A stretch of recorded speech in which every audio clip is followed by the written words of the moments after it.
адилеттүүлүгүн турмушка ашыруу жана судьяларга коюлуп жаткан талап милдеттер туурасында кеп кылалы деп турабыз. Уктуруубуз адаттагыдай эле түз эфирде жүрүп жатат.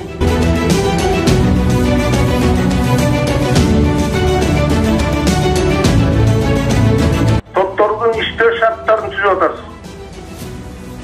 Алардын квартира менен камсыз болушу, алардын кеңсе менен камсыз болушу, автотранспорт, ошондой эле эмгек акы, ушул нерселердин баары көзгө көрүнөрлүк, мындай чыкканда жакшы жакка жылыш болуп атат. Урматтуу угармандар, урматтуу Жылдызбек мырза, биз күрөшүп жатабыз.